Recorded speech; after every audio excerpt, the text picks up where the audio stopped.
सतगुरां दी साजी निवाजी गुरु प्यारी गुरु रूप खालसा साध संगत जीओ। बड़ भागे हा जो दीन दुनिया दे मालक, हलत पलत दे रखवाले, लोक परलोक के सहायक।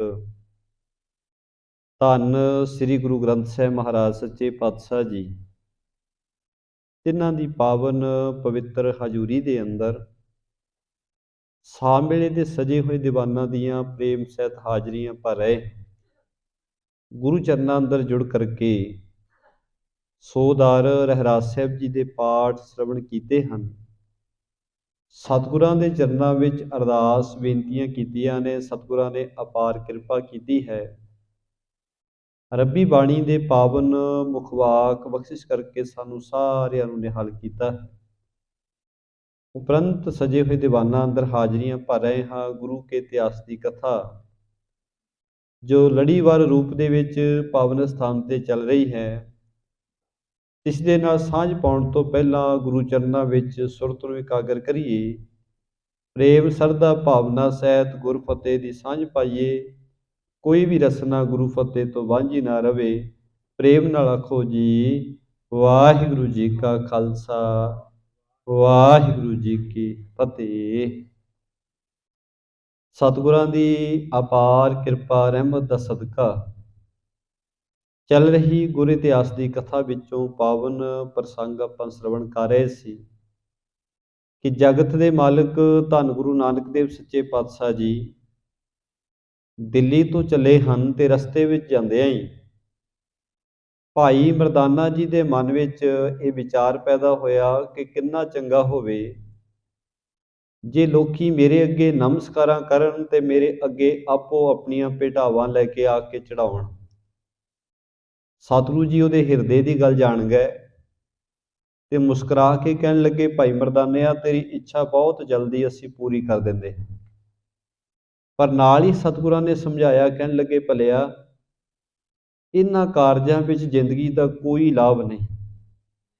बंदा अपनी पूजा ते अपनी वडियाई के चक्कर विच पै के वाहिगुरू परमात्मा के घर वालों टुट जाता है ते अपने आप नूं बहुत वड्डा समझ बैठता है। पर यह नहीं पता कि संसार की वडियाई ते संसार की इज्जत ये 4 दिनां दी होया करदी ते उस तो बाद जदों रब दे घर जाना पैंदा उत्थे जाके फिर बंदे नूं सन्मान नहीं मिलता। सतगुरां ने इस तरह समझाया। नगर विच आए ते सतगुरां ने भाई मरदाना जी की पूजा भी करा दी। बेअंत भेटावां भी लोगों ने भाई मरदाना जी के अगे रखियां तो सारियां भेटावां लैके जदों गुरु नानक साहब के चरनां विच आया, हजूर ने हस के क्या कहन लगे, भाई मरदानिया बड़ा कोई तेनू मिल गया है। भाई मरदाना जी बहुत खुश होके दस रहे सन, महाराज देखो आ भी वस्त्र मिले ने, आ धन मिलिया है, अनाज मिलिया है। महाराज हसदे रहे, बहुत उच्ची उच्ची हसे ते साहब ने फिर बचन किया, भाई मरदानिया भला होया तो ये वस्तुआं लै आया है, पर प्यारिया सच है सानू इहदे विचों एक भी चीज़ की लोड़ नहीं। ये वस्तु साडे किसी काम दियां नहीं हैं।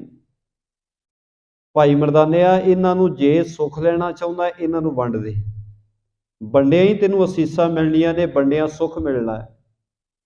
भाई मरदाना जी थोड़े जे लज्जत जे महसूस करन लगे कि किते तो मेरे गुरु नानक ने मैनू सोने के पहाड़ दिखा दिते, किते सोने की धरती दिखाई, मैं उत्थे तो लालच विच नहीं फसिया, पर इत्थे इन्हां थोड़ियां जिहियां वस्तुआं दा लालच मैं क्यों कर लिया। ते वंड के हुण महाराज दे चरनां च मत्था टेक के फिर गुरु के शब्द वाले रस्ते ते तुर पए। हुण इत्थों गुरु नानक साहब सच्चे पातशाह महाराज फिर अगले सफ़र ते चल पए। रस्ते विच आउंदिआं सतगुरां ने बिल्कुल अलौकिक जिहा जिहड़ा पहरावा बना लिया है।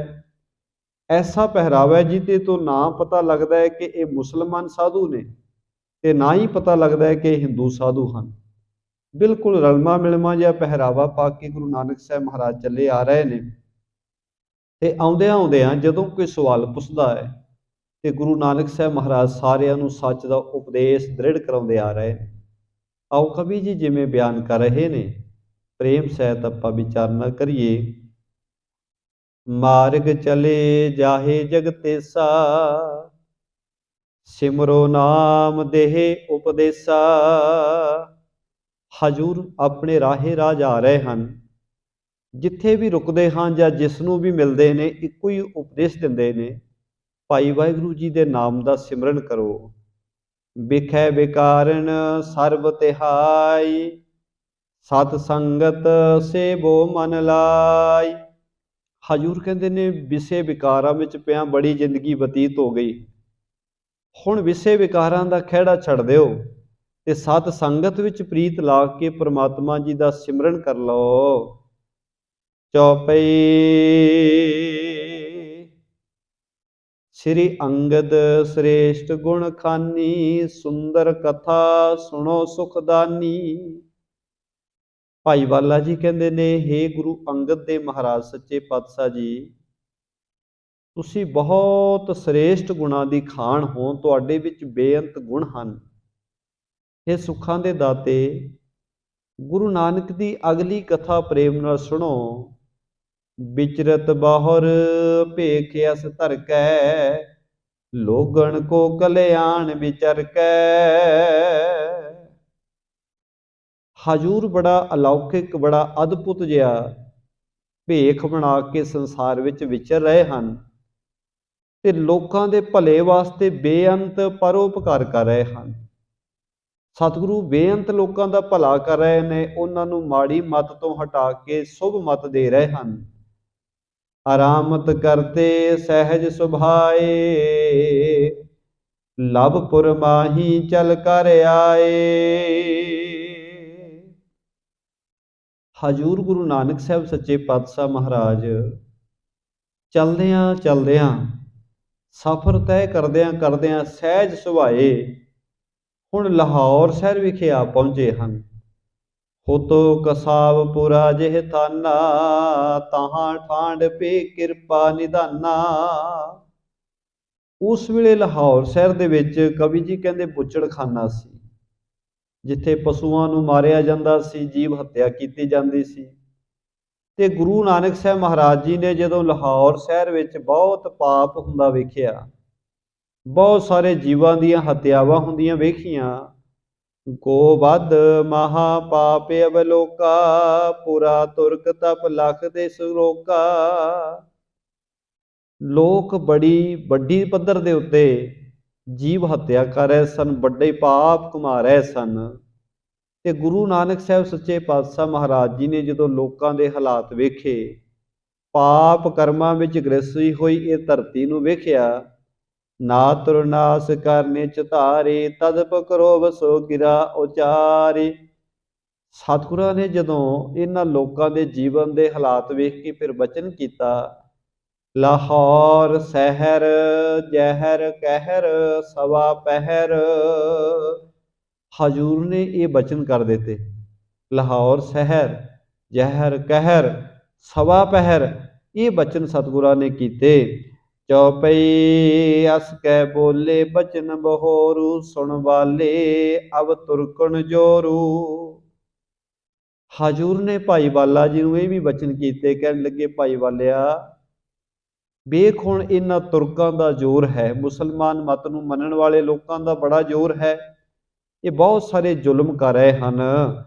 ਦਸਮਾ ਜਾਮਾ ਪਹਿਰੋਂ ਜਬ ਹੀ, ਧਰਮ ਪੰਥ ਪ੍ਰਗਟਾਵੋਂ ਤਬ ਹੀ। ਹਜੂਰ ਗੁਰੂ ਨਾਨਕ ਸਾਹਿਬ ਮਹਾਰਾਜ ਜੀਆਂ ਨੇ ਬਚਨ ਕੀਤੇ, ਜਦੋਂ ਅਸੀਂ ਦਸਵਾਂ ਜਾਮਾ ਧਾਰਨ ਕਰਾਂਗੇ ਤਾਂ ਸੰਸਾਰ ਦੇ ਵਿੱਚ ਇੱਕ ਨਿਆਰਾ ਪੰਥ ਪ੍ਰਗਟ ਕਰਨਾ ਕਰਾਂਗੇ। ਅਯੁੱਧ ਧਰਕੈ ਜੁੱਧ ਮਚਾਵੈ, ਤੁਰਕਣ ਕੀ ਸਭ ਸਫਾ ਉਠਾਵੈ। ਹਜੂਰ ਨੇ ਕਿਹਾ ਫਿਰ ਸ਼ਸਤਰ ਧਾਰਨ ਕਰਕੇ ਇਹਨਾਂ ਜ਼ਾਲਮਾਂ ਦਾ ਨਾਸ਼ ਕਰਾਂਗੇ।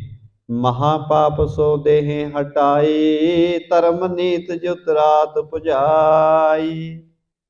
ਸਤਿਗੁਰਾਂ ਨੇ ਕਿਹਾ ਜਿਹੜੇ ਵੱਡੇ ਪਾਪ ਕਰਨ ਵਾਲੇ ਹਨ, ਇਹਨਾਂ ਦਾ ਸਮਾਂ ਆਉਣ ਤੇ ਨਾਸ਼ ਕਰਾਂਗੇ। ਨਹਿ ਠਹਿਰੋ ਅਵ ਚਲ ਮਰਦਾਨਾ, ਨਿਕਸੇ ਬਹਿਰ ਗਏ ਇੱਕ ਥਾਨਾ। ਹਜੂਰ ਨੇ ਭਾਈ ਮਰਦਾਨਾ ਜੀ ਨੂੰ ਬਚਨ ਕੀਤਾ, ਭਾਈ ਮਰਦਾਨਿਆ ਇੱਥੇ ਭਾਈ ਰਹਿਣ ਦਾ ਚਿੱਤ, ਇੱਥੇ ਠਹਿਰਨ ਦਾ ਚਿੱਤ ਨਹੀਂ ਮੰਨਦਾ, ਇੱਥੇ ਬੜਾ ਪਾਪ ਹੋ ਰਿਹਾ ਹੈ। ਜਿਹੜਾ ਸਮਾਂ ਭਗਤੀ ਕਰਨ ਦਾ ਹੈ, ਅੰਮ੍ਰਿਤ ਵੇਲੇ ਦਾ ਸਮਾਂ, ਇਹ ਲੋਕ ਇੱਥੇ ਪਾਪ ਕਮਾਉਣ ਵਿੱਚ ਲੱਗੇ ਹੋਏ ਨੇ। ਇਸ ਕਰਕੇ ਭਲਿਆ ਆਪਾਂ ਇੱਥੇ ਨਹੀਂ ਠਹਿਰਨਾ, ਇੱਥੋਂ ਅੱਗੇ ਚੱਲਣਾ ਕਰੀਏ। ਹਜ਼ੂਰ ਸਾਹਿਬ ਗੁਰੂ ਨਾਨਕ ਸਾਹਿਬ ਮਹਾਰਾਜ ਜੀ ਲਾਹੌਰ ਸ਼ਹਿਰ ਤੋਂ ਬਾਹਰ ਨਿਕਲ ਕੇ ਇੱਕ ਜਗ੍ਹਾ ਤੇ ਆ ਗਏ। ਇੱਕ ਦੇਜ ਦੰਬੀ ਖੁਤੋ ਅਗਾਰੀ, ਬਹੁ ਪਖੰਡ ਜਿਨ ਕੀਨ ਸਵਾਰੀ। ਹੁਣ ਜਿੱਥੇ ਗੁਰੂ ਨਾਨਕ ਸਾਹਿਬ ਮਹਾਰਾਜ ਜੀ ਆਏ, ਇੱਥੇ ਇੱਕ ਬ੍ਰਾਹਮਣ ਰਹਿੰਦਾ ਹੈ, ਪਰ ਇਹ ਹੈ ਬੜਾ ਪਖੰਡੀ। ਇਹਨੇ ਕਈ ਤਰ੍ਹਾਂ ਦੇ ਸਵਾਰ ਕੇ ਬੜੇ ਪਖੰਡ ਤੇ ਦੰਭ ਕੀਤੇ ਹੋਏ ਨੇ। ਬੜਾ ਸੰਸਾਰ ਵਿੱਚ ਇਹ ਦਿਖਾਵਾ ਕਰਦਾ ਹੈ। ਪਖੰਡ ਇਹਦੇ ਕੋਲੇ ਬੇਅੰਤ ਹੈ। ਗੋਬਰ ਸੋ ਤਰਲੀਪ ਬਣਾਏ, ਬੌਰ ਉਪਰ ਕੁਸਾ ਡਹਾਈ। ਇਹਨੇ ਗੋਬਰ ਦਾ ਪੋਚਾ ਫੇਰਿਆ ਹੋਇਆ ਹੈ, ਉਹਦੇ ਉੱਤੇ ਦੱਬ ਭਾਵ ਕੇ ਘਾਹ ਵਿਛਾਇਆ ਹੋਇਆ ਹੈ। ਬਸਤਰ ਉਤਾਰ ਕੀਨ ਇਸਨਾਨੇ, ਦੁਆਦਸ ਤਨ ਮੈਂ ਤਿਲਕ ਲਗਾਨੇ। ਇਹਨੇ ਬਸਤਰ ਉਤਾਰ ਕੇ ਰੱਖੇ, ਇਸ਼ਨਾਨ ਕੀਤਾ ਹੈ। ਇਸ਼ਨਾਨ ਕਰਕੇ ਫਿਰ ਇਹਨੇ ਆਪਣੇ ਸਰੀਰ ਉੱਤੇ 12 ਤਿਲਕ ਲਾਏ। ਰਾਖੇ ਸਾਲ ਗ੍ਰਾਮ ਅਗਾਰੇ, ਪੂਜਨ ਕੀਨ ਸੰਭਾਰ ਸੰਭਾਰੀ। ਇਹਨੇ ਆਪਣੇ ਅੱਗੇ ਸਾਲਗ੍ਰਾਮ ਰੱਖਿਆ ਹੋਇਆ ਹੈ, ਉਹਦੀ ਬੜੀ ਇਹਨੇ ਸੰਭਾਲ ਕੇ ਪੂਜਾ ਕੀਤੀ। ਲੈ ਕਰ ਘੰਟਾ ਹੱਥ ਬਜਾਵਾ, ਬਾਰ ਬਾਰ ਧਰ ਪਰ ਸਿਰ ਲਾਵਾ। ਇਹਦੇ ਹੱਥ ਵਿੱਚ ਘੰਟਾ ਫੜਿਆ ਹੋਇਆ ਹੈ ਤੇ ਬਾਰ-ਬਾਰ ਘੰਟਾ ਵਜਾ ਰਿਹਾ ਹੈ ਤੇ ਬਾਰ-ਬਾਰ ਧਰਤੀ ਤੇ ਨਮਸਕਾਰਾਂ ਵੀ ਕਰ ਰਿਹਾ ਹੈ। ਬਾਹਰੋਂ ਮਾਲਾ ਲੀਨੀ ਪਾਨਾ, ਨੈਣ ਬੂੰਦ ਬੈਠਿਓ ਬਕ ਧਿਆਨਾ। ਕਵੀ ਜੀ ਕਹਿੰਦੇ ਫੇਰ ਇਹਨੇ ਪਹਿਲਾਂ ਤਾਂ ਸਾਲਗ੍ਰਾਮ ਦੀ ਬਹੁਤ ਪੂਜਾ ਕੀਤੀ, ਘੰਟਾ ਵਜਾਇਆ, ਧਰਤੀ ਤੇ ਬਾਰ-ਬਾਰ ਨਮਸਕਾਰਾਂ ਵੀ ਕੀਤੀਆਂ। ਫਿਰ ਇਹਨੇ ਇੱਕ ਮਾਲਾ ਹੱਥ ਵਿੱਚ ਫੜ ਲਈ ਤੇ ਅੱਖਾਂ ਮੀਚ ਕੇ ਬਿਲਕੁਲ ਇਸ ਤਰ੍ਹਾਂ ਲੱਗਦਾ ਹੈ ਜਿਵੇਂ ਸਮਾਧੀ ਲਾ ਕੇ ਬੈਠ ਗਿਆ ਹੋਵੇ। ਦੇਖ ਮਜ਼ਾਰ ਲਿਜਾਵੇ ਜਾਹੀ, ਮਾਇਆ ਕੋ ਲਾਲਚ ਮਨ ਮਾਹੀ। ਕਹਿੰਦੇ ਵੈਸੇ ਕਵੀ ਜੀ ਕਹਿੰਦੇ ਨੇ ਕਿ ਜਿਹੜੀ ਬਿੱਲੀ ਹੈ, ਜਿਹੜਾ ਬਿੱਲੀ ਹੋਵੇ ਜਾਂ ਬਿੱਲਾ ਹੋਵੇ, ਉਹ ਜਦੋਂ ਆਪਣੇ ਸ਼ਿਕਾਰ ਨੂੰ ਫੜਦੇ ਹਨ, ਕਿਸੇ ਚੂਹੇ ਨੂੰ ਫੜਦੇ ਹਨ, ਤਾਂ ਉਹ ਬਿਲਕੁਲ ਧਿਆਨ ਇਕਾਗਰ ਕਰਕੇ ਬੈਠ ਜਾਂਦੇ ਨੇ। ਇੰਝ ਲੱਗਦਾ ਹੈ ਕਿ ਇਹ ਬਹੁਤ ਸਮਾਧੀ ਵਿੱਚ ਬੈਠੇ ਨੇ। ਪਰ ਕਵੀ ਜੀ ਕਹਿੰਦੇ ਨੇ ਜਦੋਂ ਗੁਰੂ ਨਾਨਕ ਸਾਹਿਬ ਮਹਾਰਾਜ ਜੀ ਨੇ ਇਸ ਬ੍ਰਾਹਮਣ ਨੂੰ ਪਖੰਡ ਕਰਦਿਆਂ ਵੇਖਿਆ ਤੇ ਮਹਿਸੂਸ ਕੀਤਾ ਕਿ ਇਹਦੇ ਸਾਹਮਣੇ ਤਾਂ ਬਿੱਲਾ ਵੀ ਸ਼ਰਮਿੰਦਾ ਹੋਏਗਾ, ਇੰਨਾ ਪਖੰਡ ਇਹ ਕਰ ਰਿਹਾ ਹੈ, ਪਰ ਮਨ ਵਿੱਚ ਇਹਦੇ ਵਿਕਾਰ ਹਨ, ਮਨ ਵਿੱਚ ਮਾਇਆ ਦਾ ਲਾਲਚ ਹੈ। ਬਹੁ ਨਰ ਆਏ ਬੰਦਨਾ ਕਰਹੀ, ਜਥਾ ਸਕਤੇ ਭੇਟਾਂ ਧਰਹੀ। ਬਹੁਤ ਸਾਰੇ ਮਨੁੱਖ ਆ ਕੇ ਵੀ ਇਹਨੂੰ ਨਮਸਕਾਰਾਂ ਕਰ ਰਹੇ ਹਨ, ਸਾਧੂ ਜਾਣ ਕੇ, ਰੱਬ ਦਾ ਪਿਆਰਾ ਭਗਤ ਜਾਣ ਕੇ। ਇਸ ਬ੍ਰਾਹਮਣ ਨੂੰ ਲੋਕੀ ਨਮਸਕਾਰ ਕਰਦੇ ਹਨ ਤੇ ਜਿੰਨੀ ਕਿਸੇ ਦੀ ਵਿਵਸਥਾ ਹੈ, ਜਿੰਨੇ ਕਿਸੇ ਕੋਲੇ ਸਮਰੱਥਾ ਹੈ, ਉਹਦੇ ਅਨੁਸਾਰ ਕੁਝ ਭੇਟਾਵਾਂ ਵੀ ਇਹਦੇ ਅੱਗੇ ਰੱਖੀ ਜਾ ਰਹੇ ਨੇ। ਸ੍ਰੀ ਨਾਨਕ ਤਹਿ ਉਰ ਕੀ ਜਾਨੀ, ਬੋਲੇ ਦੰਭ ਹਾਨ ਕੀ ਬਾਨੀ। ਜਗਤ ਦੇ ਮਾਲਕ ਧੰਨ ਗੁਰੂ ਨਾਨਕ ਸਾਹਿਬ ਮਹਾਰਾਜ ਸਤਿਗੁਰੂ ਜੀ ਇਹੋ ਜਿਹੇ ਪਖੰਡਾਂ ਦਾ ਨਾਸ ਕਰਦੇ ਹਨ। ਪਖੰਡੀਆਂ ਨੂੰ ਮੱਤ ਦੇ ਕੇ ਸਿੱਧੇ ਰਸਤੇ ਪਾਉਂਦੇ ਹਨ, ਕਿਉਂਕਿ ਗੁਰੂ ਸਾਹਿਬ ਜੀ ਨੂੰ ਪਖੰਡ ਜਿਹੜਾ ਹੈ, ਦੰਭ ਜਿਹੜਾ ਹੈ, ਇਹ ਪਸੰਦ ਨਹੀਂ ਹੈ। ਸਤਿਗੁਰੂ ਨੇ ਇਹਦੇ ਦਿਲ ਦੀ ਗੱਲ ਜਾਣ ਲਈ ਕਿ ਬੈਠਾ ਧਿਆਨ ਲੱਗ ਕੇ ਹੈ, ਦਿਖਾਵਾ ਇਹ ਧਰਮੀ ਹੋਣ ਦਾ ਕਰ ਰਿਹਾ ਹੈ, ਪਰ ਇਹਦੇ ਜੀਵਨ ਵਿੱਚ ਪਖੰਡ ਤੋਂ ਸਿਵਾਏ ਹੋਰ ਕੁਝ ਨਹੀਂ ਹੈ। ਦਿਖਾਵਾ ਇਹਦਾ ਧਰਮੀਆਂ ਵਾਲਾ ਹੈ, ਪਰ ਇਹ ਲੋਕਾਂ ਨੂੰ ਦਿਖਾਉਣ ਵਾਸਤੇ ਧਰਮ ਦੇ ਕੰਮ ਕਰਦਾ ਹੈ। ਇਹਦੇ ਜੀਵਨ ਵਿੱਚ ਪਖੰਡ ਹੀ ਪਖੰਡ ਹੈ। ਫਿਰ ਸਤਿਗੁਰੂ ਜੀ ਉਹਦੇ ਦਿਲ ਦੀ ਗੱਲ ਜਾਣ ਕੇ ਬਚਨ ਕਰਦੇ ਨੇ, ਹੇ ਦੇਜ ਧਿਆਨ ਕਾਹੇ ਕੋ ਧਾਰੀ, ਸਾਲਗ੍ਰਾਮ ਤੋਂ ਮਾਰੇ ਅਗਾਰੀ। ਸਤਿਗੁਰਾਂ ਨੇ ਬਚਨ ਕੀਤਾ, ਹੇ ਬ੍ਰਾਹਮਣ ਜੀ, ਤੁਸੀਂ ਧਿਆਨ ਕਿਹਦੇ ਤੇ ਲਾ ਰਹੇ ਹੋ? ਅੱਖਾਂ ਬੰਦ ਕਰਕੇ ਬੈਠੇ ਹੋ, ਕਿਉਂਕਿ ਸਾਲਗ੍ਰਾਮ ਭਾਵ ਕੇ ਠਾਕੁਰ ਜੀ ਨੂੰ ਤਾਂ ਤੁਸੀਂ ਅੱਗੇ ਰੱਖਿਆ ਹੋਇਆ ਹੈ, ਜਿਹਦੀ ਤੁਸੀਂ ਪੂਜਾ ਕਰਕੇ ਹਟੇ ਹੋ। ਹੁਣ ਅੱਖਾਂ ਮੀਟ ਕੇ ਧਿਆਨ ਕਿਹਦਾ ਧਰ ਰਹੇ ਹੋ? ਸਾਲਗ੍ਰਾਮ ਭਾਵ ਕੇ ਤੁਹਾਡਾ ਠਾਕੁਰ ਜਿਹੜਾ ਹੈ ਉਹ ਤਾਂ ਤੁਹਾਡੇ ਸਾਹਮਣੇ ਪਿਆ ਹੈ। ਆਪਣੋ ਇਸ਼ਟ ਸਮੀਪ ਨਾ ਹੋਏ, ਤਾਂ ਹਿਤ ਧਿਆਨ ਮੁੰਦੇ ਚਖ ਦੋਏ। ਹਜੂਰ ਕਹਿੰਦੇ ਜੇ ਆਪਣਾ ਇਸ਼ਟ ਸਾਹਮਣੇ ਨਾ ਹੋਵੇ ਤਾਂ ਬੰਦਾ ਧਿਆਨ ਨੂੰ ਇਕਾਗਰ ਕਰਕੇ ਅੱਖਾਂ ਬੰਦ ਕਰਕੇ ਧਿਆਨ ਲਾਉਂਦਾ ਹੈ। ਜੇ ਇਸ਼ਟ ਸਾਹਮਣੇ ਹੋਵੇ ਫਿਰ ਅੱਖਾਂ ਬੰਦ ਕਰਨ ਦੀ ਜ਼ਰੂਰਤ ਨਹੀਂ ਪੈਂਦੀ, ਕਿਉਂਕਿ ਇਸ਼ਟ ਤੇਰੇ ਸਾਹਮਣੇ ਹੈ ਜਿਹਦੀ ਤੂੰ ਪੂਜਾ ਕਰਦਾ ਹੈ। ਪਰ ਤੂੰ ਅੱਖਾਂ ਮੀਟ ਕੇ ਧਿਆਨ ਕਿਸ ਪਾਸੇ ਲਾਇਆ ਹੋਇਆ ਹੈ? ਦ੍ਰਿਸ਼ਟ ਹਜੂਰ ਸੋ ਪ੍ਰਤਮਾ ਤੇਰੀ, ਤੈ ਲੋਚਨ ਕਿਉ ਮੂੰਦਨ ਫੇਰੀ।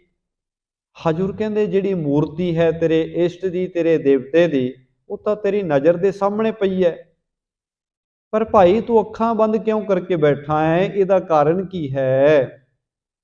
ਤਬ ਦਿਜ ਬੋਲਿਓ ਪਖੰਡ ਰਾਤਾ, ਸੁਣੋ ਫਕੀਰ ਤੁਮੇ ਨ ਗਿਆਤਾ।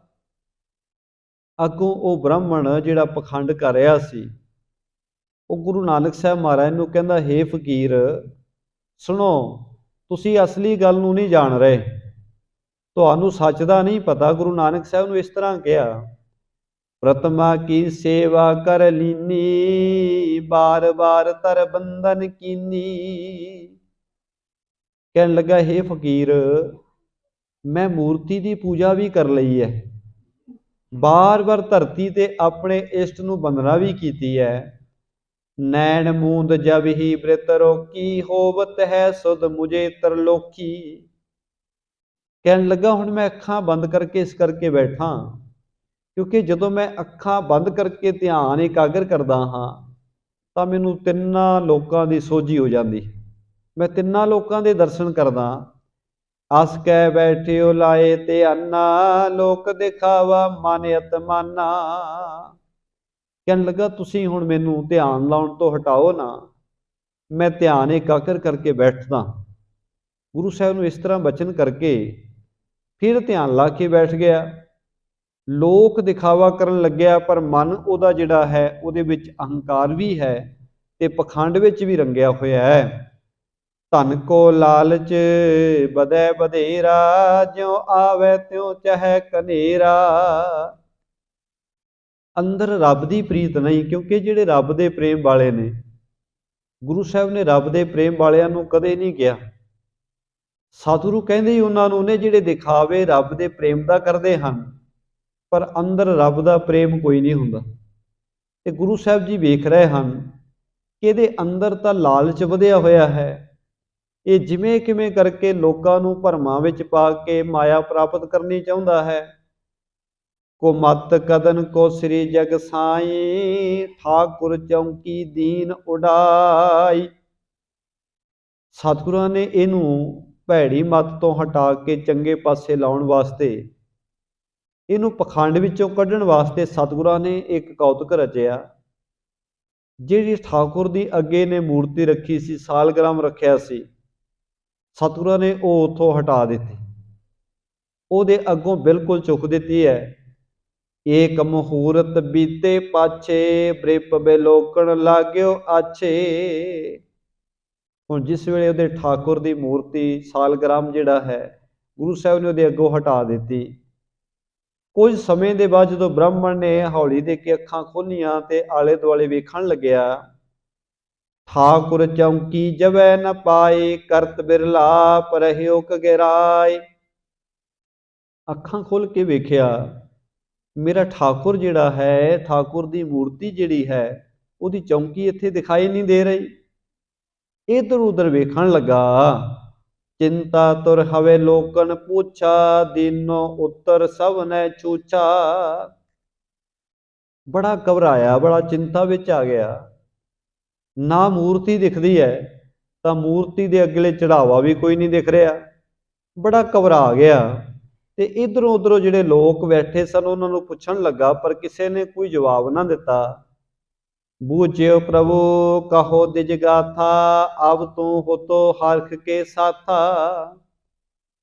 ਸਤਿਗੁਰਾਂ ਨੇ ਜਦੋਂ ਇਹਦਾ ਚਿਹਰਾ ਵੇਖਿਆ, ਬੜਾ ਚਿੰਤਾ ਵਿੱਚ ਲੱਗਿਆ ਤੇ ਗੁਰੂ ਸਾਹਿਬ ਜੀ ਪੁੱਛਦੇ ਨੇ, ਹੇ ਬ੍ਰਾਹਮਣ ਜੀ ਕੀ ਗੱਲ ਹੋਈ?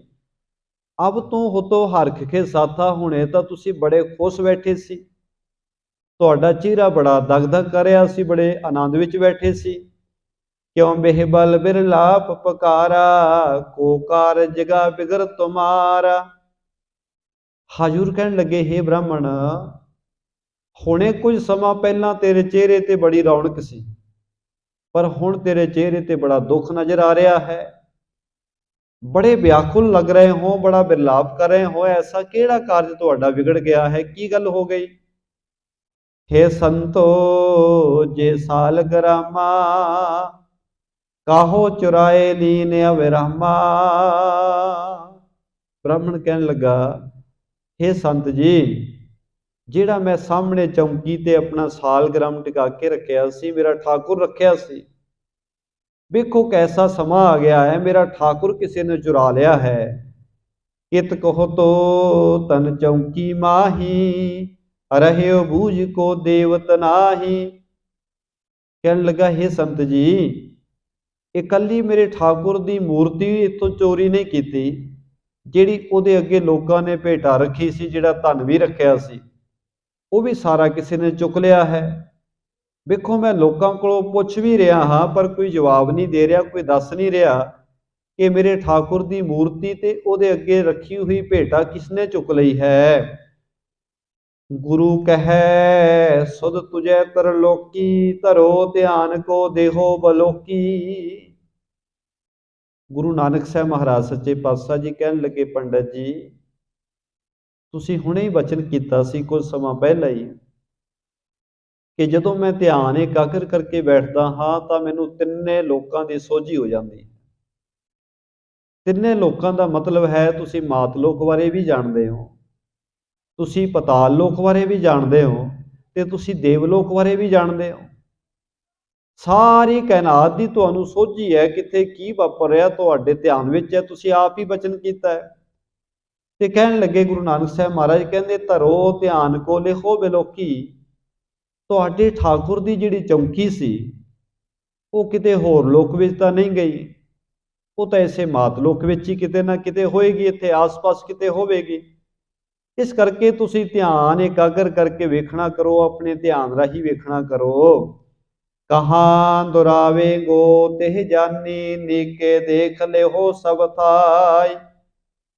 सतगुरु कहंदे, तुहानूं उठ के जाण दी भी लोड़ नहीं, तुसीं तां ध्यान विच वेखो, तुहानूं ध्यान विच दिख जाएगा कि किसने चुराई है ते कित्थे लुका के रखी है। क्योंकि वैसे सुरत जिहड़ी है जां ध्यान जिहड़ा है, ध्यान जे गुरु साहब की किरपा होवे, रब दे प्यारिਆਂ ਨੂੰ सुरत दी मार्ग दी सोझी हुंदी है।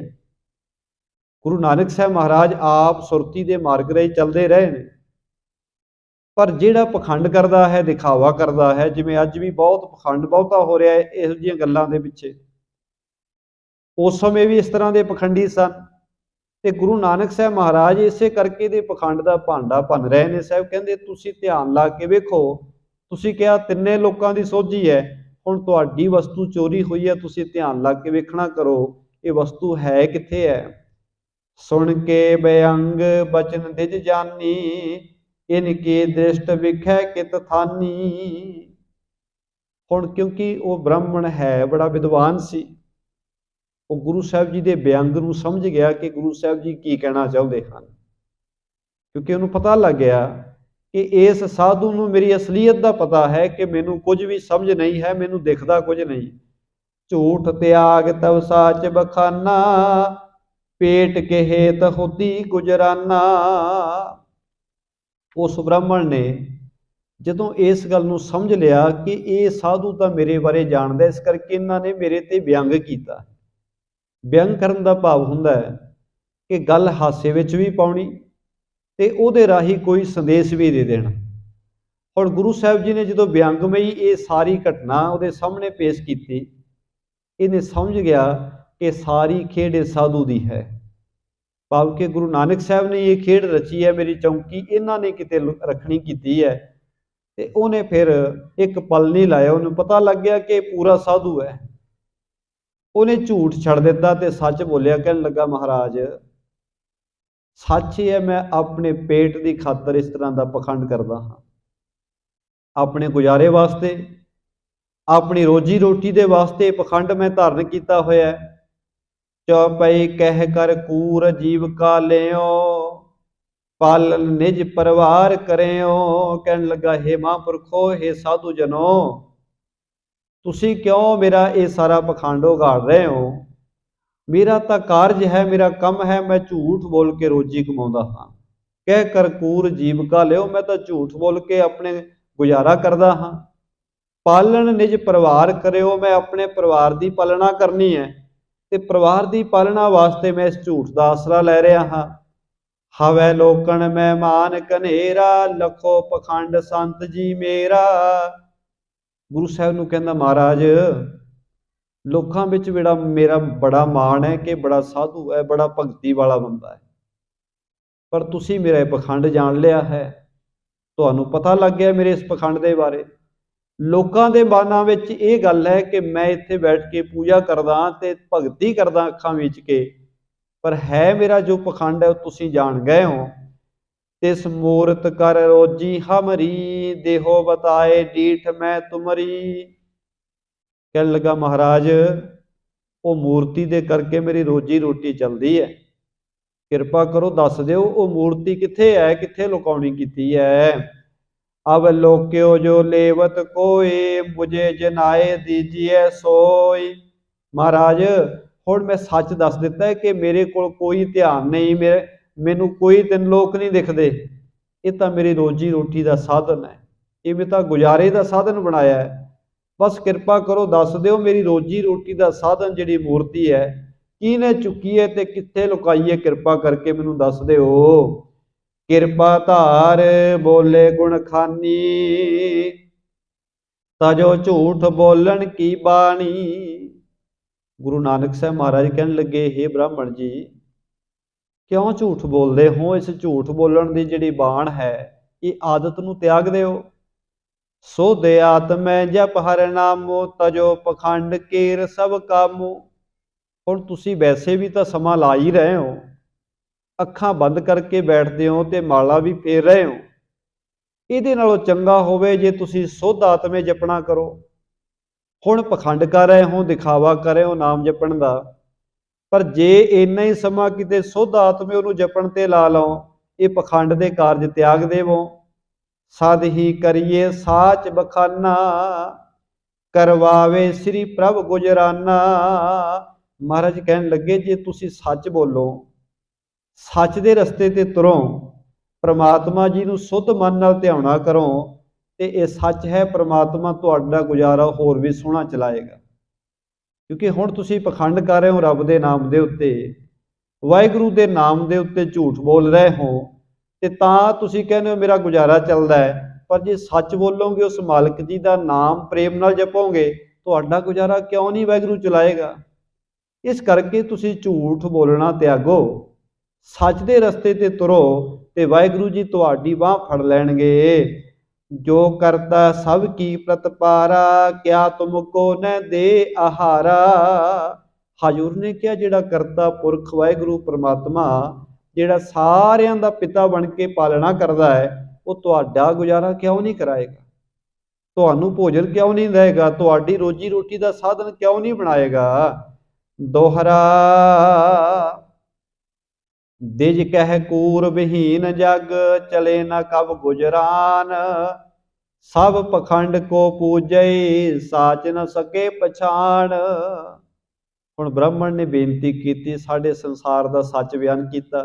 कहने लगा, महाराज ये बचन जिहड़े तुसी कहने बिल्कुल सच कह रहे हो, पर महाराज ये संसार है, इस संसार दे विच झूठ तो बिना गुजारा ही नहीं हुंदा।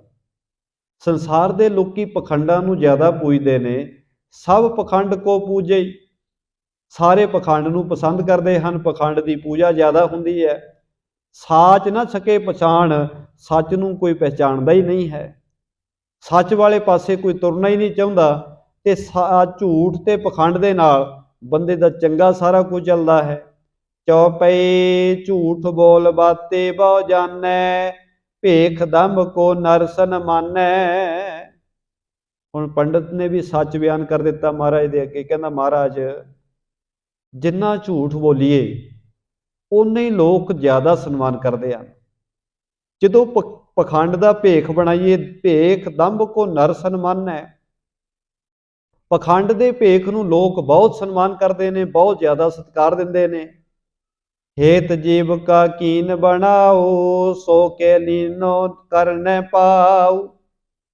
ਕਹਿਣ ਲੱਗੇ ਮਹਾਰਾਜ, ਜਦੋਂ ਮੈਂ ਸੰਸਾਰ ਦੇ ਲੋਕਾਂ ਦਾ ਸੁਭਾਅ ਵੇਖਿਆ ਕਿ ਇੱਥੇ ਪਖੰਡ ਦਾ ਬੋਲਬਾਲਾ ਜ਼ਿਆਦਾ ਹੈ, ਝੂਠ ਬੋਲਣ ਵਾਲੇ ਨੂੰ ਜ਼ਿਆਦਾ ਮਾਣ ਮਿਲਦਾ ਹੈ। ਜਿੰਨੀਆਂ ਝੂਠੀਆਂ ਗੱਲਾਂ ਬੋਲੋ, ਸੱਚ ਦੇ ਪਰਦਾ ਪਾਈ ਚਲੋ, ਓਨਾ ਹੀ ਲੋਕ ਜ਼ਿਆਦਾ ਸਨਮਾਨ ਕਰਦੇ ਨੇ, ਤੇ ਜਿੰਨਾ ਪਖੰਡ ਕਰੋ ਓਨਾ ਹੀ ਜ਼ਿਆਦਾ ਸਨਮਾਨ ਮਿਲਦਾ ਹੈ।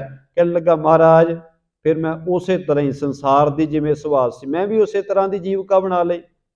ਜੇ ਲੋਕਾਂ ਨੂੰ ਝੂਠੀਆਂ ਗੱਲਾਂ ਪਸੰਦ ਨੇ, ਪਖੰਡੀ ਭੇਖ ਪਸੰਦ ਹੈ, ਮਹਾਰਾਜ ਮੈਂ ਵੀ ਉਸੇ ਤਰ੍ਹਾਂ ਹੀ ਕਰਨਾ ਆਰੰਭ ਕਰ ਦਿੱਤਾ। ਤੇ ਮਹਾਰਾਜ ਕਿਰਪਾ ਕਰੋ, ਤੁਸੀਂ ਮੈਨੂੰ ਉਸੇ ਤਰ੍ਹਾਂ ਹੀ ਲੱਗੇ ਰਹਿਣ ਦਿਓ, ਮੇਰਾ ਗੁਜ਼ਾਰਾ ਚੰਗਾ ਚੱਲ ਰਿਹਾ ਹੈ। ਮੇਰੀ ਜਿਹੜੀ ਜੀਵਿਕਾ ਹੈ, ਮੇਰਾ ਗੁਜ਼ਾਰਾ ਜਿਹੜਾ ਹੈ, ਸੋ ਕੀ ਲੈਨੋ ਕਰਨੈ ਪਾਉ। ਮਹਾਰਾਜ ਮੈਂ ਜੇ ਹੁਣ ਤੁਹਾਡੇ ਕਹੇ ਤੇ ਸੱਚ ਵਾਲੇ ਪਾਸੇ ਤੁਰ ਪਿਆ ਤੇ ਮੈਨੂੰ ਕਿਸੇ ਕੁਝ ਨਹੀਂ ਦੇਣਾ। ਸ੍ਰੀ ਗੁਰ ਕਹਿ ਦਿਜ ਤੂੰ ਅੰਮ੍ਰਿਤ ਰੋਕੈ, ਧਰਤ ਧਿਆਨ ਤਿਰਲੋਕ ਬਿਲੋਕੈ। ਗੁਰੂ ਸਾਹਿਬ ਮਹਾਰਾਜ ਕਹਿੰਦੇ ਭਾਈ, ਜੇ ਤੈਨੂੰ ਸਮਝ ਹੈ, ਜੇ ਤੈਨੂੰ ਪਤਾ ਹੀ ਹੈ, ਫਿਰ ਭਾਈ ਤੂੰ ਜੇ ਪਖੰਡ ਕਰਦਾ ਹੈ ਤਾਂ ਪਖੰਡ ਨਾਲ ਤੈਨੂੰ ਬਹੁਤਾ ਕੁਝ ਪ੍ਰਾਪਤ ਨਹੀਂ ਹੋਣਾ। ਤੈਨੂੰ ਪਤਾ ਹੋਣਾ ਚਾਹੀਦਾ ਹੈ ਕਿ ਰੱਬ ਦੇ ਘਰ ਵਿੱਚ ਐਸੇ ਪਖੰਡੀ ਲੋਕਾਂ ਨੂੰ ਕਦੇ ਮਾਣ ਨਹੀਂ ਮਿਲਦਾ। ਜੇ ਬੈਠਿਓ ਤੂੰ ਧਨ ਨੈ ਤਹਿ ਗਾਡਿਓ, ਹੋਤੀ ਜੇ ਸੋਧ ਤੈ ਕਾਹੇ ਛਾਡਿਓ। ਗੁਰੂ ਸਾਹਿਬ ਕਹਿੰਦੇ ਜਿਸ ਜਗ੍ਹਾ ਤੇ ਤੂੰ ਬੈਠਾ ਹੈ, ਇਸ ਜਗ੍ਹਾ ਤੇ ਤਾਂ ਧਨ ਦੱਬਿਆ ਹੋਇਆ। ਜੇ ਕਿਤੇ ਤੈਨੂੰ ਤਿੰਨਾਂ ਲੋਕਾਂ ਦੀ ਸੋਝੀ ਹੁੰਦੀ ਤਾਂ ਤੂੰ ਉਸ ਧਨ ਦੇ ਉੱਤੇ ਬੈਠਾ ਹੈ, ਤੇ ਉਹ ਧਨ ਨੂੰ ਤਾਂ ਛੱਡਣਾ ਕਿੱਥੋਂ ਸੀ। ਸੁਣ ਧਰਤੇ ਖੁਣ ਕੈ ਦੇਖੋ ਪਾਛੈ, ਜੇ ਤੇਰੇ ਉਰ ਸੁਧ ਨੈ ਆਛੈ। ਸਤਿਗੁਰੂ ਕਹਿੰਦੇ ਆ ਧਰਤੀ ਪੁੱਟ ਕੇ ਵੇਖ ਲੈ, ਤੇਰਾ ਸਾਰਾ ਸਮਾਨ ਇੱਥੇ ਹੀ ਦੱਬਿਆ ਹੋਇਆ। ਜੇ ਤੇਰੇ ਅੰਦਰ ਮਾੜਾ ਥੋੜਾ ਬਹੁਤਾ ਵੀ ਪ੍ਰੇਮ ਹੈ ਤੇ ਤੂੰ ਰੱਬ ਵਾਲੇ ਪਾਸੇ ਨੂੰ ਤੁਰਨਾ ਕਰ। ਤੇਰੀ ਜਿਹੜੀ ਜੀਵਿਕਾ ਉਹ ਤਾਂ ਇੱਥੇ ਹੀ ਦੱਬੀ ਹੈ ਭਾਈ, ਇੱਥੋਂ ਲੱਭ ਲੈ। ਸੁਣ ਕੇ ਧਨ ਕੋ ਕਰ ਅਨਰਾਗਾ, ਪਿੱਛੇ ਧਰਾ ਖੁਣ ਦਿਜ ਲਾਗਾ।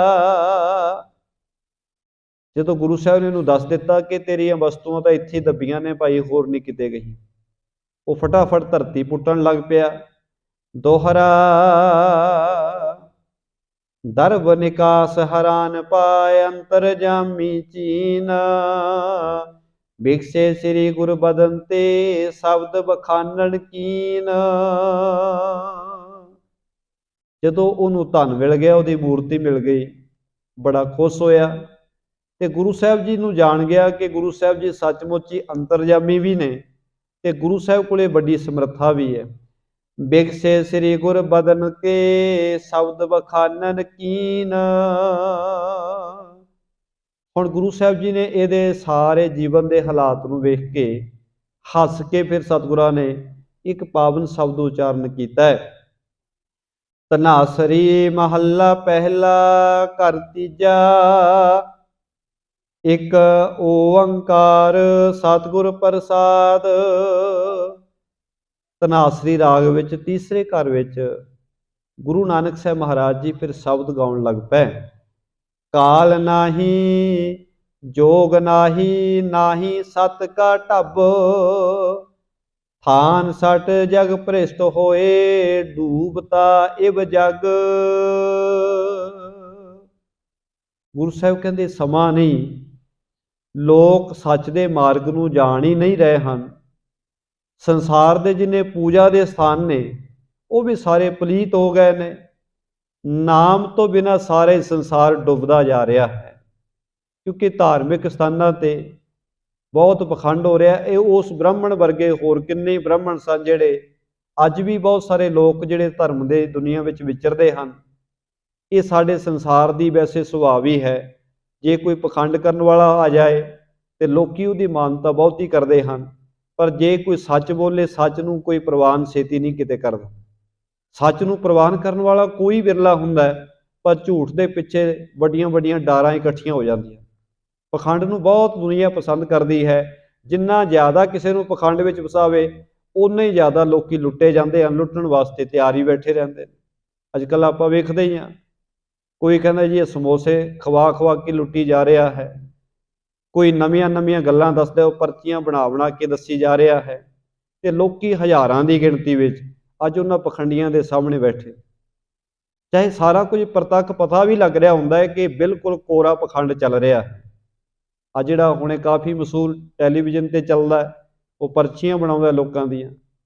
उन्हें पिछे जे भविखबाणी कीती सी जी इंडिया जितेगी वर्ल्ड कप, तो वर्ल्ड कप जितना की सी हार गए, तो लोकां नूं पता भी है सारा कुछ कि इन्हां दीयां भविखबाणियां कदे सच नहीं हुंदियां, पर लोकी फिर हज़ारां की गिणती विच उत्थे जांदे ने ते वो धर्म के नाम के उत्ते, देवतियां के नाम के उत्ते पखंड कर रहे हैं, तो लोकी चाओ चाई जाके पैसे भी दिंदे ने ते उन्हां दे पखंडां विच फसे भी हुए ने। हुण गुरु नानक साहब महाराज कहंदे ने संसार के जिहड़े पूजा स्थान भी ने वो भी भ्रिष्ट हो गए ने। इस तरह संसार डुबदा जा रहा है, डूबता इव जग, संसार नाम तो बिना डुब रहा है। कल मैं राम नाम सार, अखी ता मीटै नाक पकड़ै, ठगण को संसार रहाओ।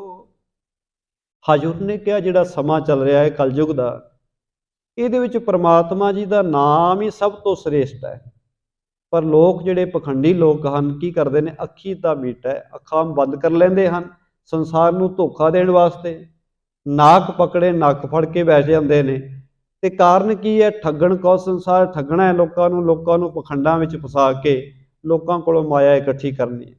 साहब ने कहा पखंड का बोलबाला है, पर रब दे नाम तो बिना कलयुग के समय में कोई आसरा नहीं, बाकी सारा पखंड है, पखंड का बोलबाला है।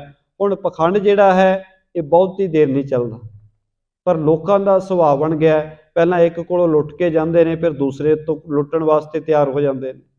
जिहदा सुभाव ही पखंडां विच पै जाए वो सारी जिंदगी पखंडां विचों निकल नहीं पाउंदे। बस हाँ वो थां बदल लैंदे ने, कहंदे ये कामयाब नहीं, चलो हुण दूसरे कोल चलीए, फिर तीसरे कोल चलीए। बस इस तरह के चक्करां विच पिया लोकी पखंडां नूं पूजी भी जाते हैं ते उन्हां थावां ते लुट्टे जाते हैं। ये पखंड करन वाले साहब कहंदे अखां बंद करके नक पकड़ के बैठते हैं, पर इक्को ही मन विच लालसा हुंदी है, संसार नूं ठग्गिया किवें जावे, ठगण कौ संसार। चौपई श्री गुर कहे सुनो दिज काना, दुख दा लहो पखंड निदाना। सतगुरां ने वचन कीते, हे ब्राह्मण भाई साडी ये गल सच करके जान लै, भावें तू ये गल नूं छड्डण नहीं लग्या, तू पखंड नूं त्यागना नहीं चाहुंदा, पर जिहड़ा तू पखंड करदा तैनूं दुख बहुत देवेगा। ये पखंड करन वाला कदे सुखी नहीं हुंदा। जब आन जम पकड़ चलावै, डंडे मूड लगे बिलवावै। हजूर कहंदे जदों तैनूं जमां दियां मारां पैणियां ने, तेरे डंडे पैणे ने, फिर तू चीका मारेगा, विरलाप करेगा। बक ज्यों बैठे लाए ध्याना, सब मैं मुख ते कथे ज्ञाना। गुरु साहब कहंदे हुण तू बगले की तरह समाधि ला के बैठना है। हुण बगले की समाधि बड़ी मशहूर है, मशहूर इस करके है क्योंकि बगला जिस वेले समाधि ला के बैठता है वो एक टंग के सहारे बैठता है।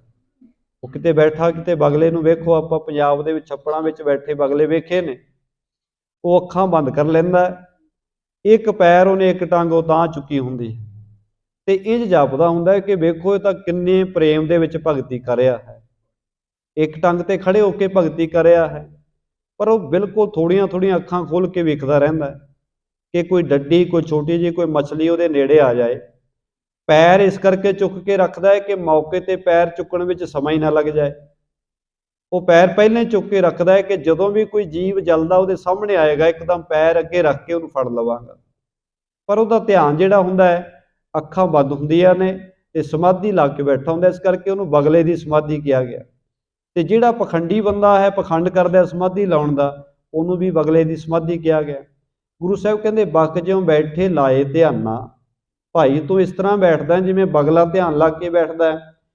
सब मैं मुख ते कथे ज्ञाना, ते लोकां विच बैठ के बहुत ज्ञान दियां भाई तू गल्लां करदा है। धन कारण सब कीनो पाए, मन सदीव लोभे डहकाई। ਪਰ ਸਤਿਗੁਰੂ ਕਹਿੰਦੇ ਸਾਰਾ ਜੋ ਕੁਝ ਤੂੰ ਕਰਦਾ ਹੈ ਤੇਰਾ ਮਕਸਦ ਕੇਵਲ ਧਨ ਹੈ। ਤੂੰ ਪਖੰਡ ਨੂੰ ਰੋਜੀ ਰੋਟੀ ਦਾ ਸਾਧਨ ਬਣਾਇਆ। ਇਸ ਕਰਕੇ ਸਤਿਗੁਰੂ ਕਹਿੰਦੇ ਤੇਰੇ ਮਨ ਵਿੱਚ ਕੋਈ ਚੈਨ ਨਹੀਂ, ਕੋਈ ਟਿਕਾਓ ਨਹੀਂ ਹੈ। ਮਨ ਭਟਕਣਾ ਦੇ ਵਿੱਚ ਲੱਗਿਆ ਪਿਆ। ਇਹ ਬਨਮਣਾ ਤਵ ਗਲ ਪੈ ਹੈ, ਅੰਤ ਕਾਲ ਮੈਂ ਬਹੁ ਦੁਖਦਾ ਹੈ। ਸਤਿਗੁਰੂ ਕਹਿੰਦੇ ਇਹ ਪਖੰਡ ਦਾ ਫਲ ਤੇਰੇ ਵਾਸਤੇ ਦੁਖਦਾਈ ਹੋਏਗਾ, ਬੜਾ ਦੁੱਖ ਦਵੇਗਾ। ਕਿਉਂਕਿ ਜਿਹੋ ਜੇ ਤੂੰ ਕਰਮ ਕਰਦਾ ਹੈ, ਧਰਮ ਦੇ ਨਾਮ ਤੇ ਲੋਕਾਂ ਨੂੰ ਲੁੱਟਦਾ ਹੈ, ਇਹ ਤੇਰੇ ਵਾਸਤੇ ਦੁਖਦਾਈ ਫਲ ਤੇਰੇ ਸਾਹਮਣੇ ਆਵੇਗਾ। ਕਲੀ ਕਾਲ ਕੇ ਪੈਰੇ ਮਾਹੀ, ਨਾਮ ਬਿਹੋਣ ਸਾਰ ਕਿਛ ਨਾਹੀ। ਇਹ ਕਲਯੁਗ ਦੇ ਸਮੇਂ ਦੇ ਵਿੱਚ ਪਰਮਾਤਮਾ ਜੀ ਦੇ ਨਾਮ ਤੋਂ ਬਿਨਾਂ, ਸੱਚੀ ਬੰਦਗੀ ਤੋਂ ਬਿਨਾਂ, ਭਗਤੀ ਤੋਂ ਬਿਨਾਂ ਕੋਈ ਵੀ ਬੰਦੇ ਦੀ ਸੋਝੀ ਨਹੀਂ ਲੈਂਦਾ। ਤਟ ਤੀਰਥ ਦੇ ਵਾਲੇ ਦੇਵਾ, ਏਕ ਨਾਮ ਬਿਨ ਬਿਰਥੀ ਸੇਵਾ। ਸਾਹਿਬ ਕਹਿੰਦੇ ਤੀਰਥਾਂ ਦਾ ਇਸ਼ਨਾਨ, ਦੇਵੀ ਦੇਵਤਿਆਂ ਦੀ ਪੂਜਾ, ਬੰਦਗੀ ਤੋਂ ਬਿਨਾਂ, ਨਾਮ ਤੋਂ ਬਿਨਾਂ ਸਾਰਾ ਕੁਝ ਹੀ ਵਿਅਰਥ ਹੈ। ਅਬ ਕੇ ਸਮੇਂ ਮੁਕਤ ਜੇ ਚਾਹੇ, ਨਾਮ ਵਡਾਈ ਕੋ ਅਵਗਾਹੇ। ਸਤਿਗੁਰੂ ਕਹਿੰਦੇ ਅੱਜ ਦੇ ਸਮੇਂ ਵਿੱਚ ਭਾਈ ਜਿਹੜਾ ਵੀ ਬੰਦਾ ਮੁਕਤੀ ਪ੍ਰਾਪਤ ਕਰਨੀ ਚਾਹੁੰਦਾ ਹੈ, ਉਹਨੂੰ ਨਾਮ ਨਾਲ ਜੁੜਨਾ ਪਏਗਾ, ਬੰਦਗੀ ਨਾਲ ਜੁੜਨਾ ਪਵੇਗਾ। ਦੰਬੇ ਕੀ ਪੂਜਾ ਸਭ ਤਜੀਐ, ਹਵੈ ਨੇ ਕਪਟ ਨਾਮ ਕੋ ਭਜੀਐ। ਸਤਿਗੁਰੂ ਕਹਿੰਦੇ ਭਾਈ ਪਖੰਡ ਛੱਡ ਦੇ, ਅਸੀਂ ਤੈਨੂੰ ਵਾਰ-ਵਾਰ ਕਹਿ ਰਹੇ ਹਾਂ। ਕਪਟ ਤੋਂ ਰਹਿਤ ਹੋ ਜਾ, ਪ੍ਰਮਾਤਮਾ ਜੀ ਦੇ ਨਾਮ ਦਾ ਸਿਮਰਨ ਕਰ। ਲਿਵ ਲਾਵੋ ਨਿਸ ਦਿਨ ਸਿਰੇ ਨਾਮੂ, ਜੇ ਦਿਜ ਤੂੰ ਕਰ ਹੈ ਅਸ ਕਾਮੂ। ਸਤਿਗੁਰੂ ਕਹਿੰਦੇ ਜੇ ਰੋਜ਼ ਪ੍ਰਮਾਤਮਾ ਜੀ ਦਾ ਚਿੱਤ ਲਾ ਕੇ ਸਿਮਰਨ ਕਰੇਗਾ, ਪਖੰਡ ਛੱਡ ਦੇਵੇਗਾ, ਤੇ ਪ੍ਰਮਾਤਮਾ ਜੀ ਤੇਰੇ ਰੁਜ਼ਗਾਰ ਦਾ ਸੋਹਣਾ ਸਾਧਨ ਬਣਾ ਦੇਣਗੇ। ਵਾਹਿਗੁਰੂ ਜੀ ਤੇਰੇ ਤੇ ਕਿਰਪਾ ਕਰ ਦੇਣਗੇ। ਇਸ ਤਰ੍ਹਾਂ ਗੁਰੂ ਨਾਨਕ ਸਾਹਿਬ ਮਹਾਰਾਜ ਸੱਚੇ ਪਾਤਸ਼ਾਹ ਜੀ ਉਸ ਪਖੰਡੀ ਬ੍ਰਾਹਮਣ ਨੂੰ ਸਮਝਾਉਣ ਦਾ ਯਤਨ ਕਰ ਰਹੇ ਹਨ। ਪਰ ਉਹਦੀ ਜਿਹੜੀ ਮਨ ਦੀ ਲਾਲਸਾ, ਉਹ ਕਹਿੰਦਾ ਮਹਾਰਾਜ ਲੋਕ ਝੂਠ ਤੇ ਪਖੰਡ ਨੂੰ ਵੀ ਪਸੰਦ ਕਰਦੇ ਨੇ, ਇਹਦਾ ਜ਼ਿਆਦਾ ਸਨਮਾਨ ਹੁੰਦਾ ਹੈ, ਇਹੀ ਮੇਰੀ ਰੋਜੀ ਰੋਟੀ ਦਾ ਸਾਧਨ ਹੈ, ਇਸ ਕਰਕੇ ਮੈਂ ਇਹਨੂੰ ਛੱਡਣਾ ਨਹੀਂ ਚਾਹੁੰਦਾ। ਗੁਰੂ ਸਾਹਿਬ ਜੀ ਅਜੇ ਸਮਝਾ ਰਹੇ ਨੇ। ਆਓ ਅੱਗੇ ਸਮਝਦਾ ਹੈ ਜਾਂ ਨਹੀਂ ਸਮਝਦਾ ਉਹ ਪ੍ਰਸੰਗ ਆਪਾਂ ਕੱਲ ਦੇ ਦੀਵਾਨ ਵਿੱਚ ਸ਼ਰਵਣ ਕਰਾਂਗੇ ਜੀ। ਇੰਨੀਆਂ ਬੇਨਤੀਆਂ ਪ੍ਰਵਾਨ ਕਰਨੀਆਂ, ਹੋਈਆਂ ਭੁੱਲਾਂ ਦੀ ਖਿਮਾ, ਪ੍ਰੇਮ ਸਹਿ ਸਾਰੀ ਸੰਗਤ ਆਖੋ ਜੀ ਵਾਹਿਗੁਰੂ ਜੀ ਕਾ ਖਾਲਸਾ, ਵਾਹਿਗੁਰੂ ਜੀ ਕੀ ਫਤਿਹ।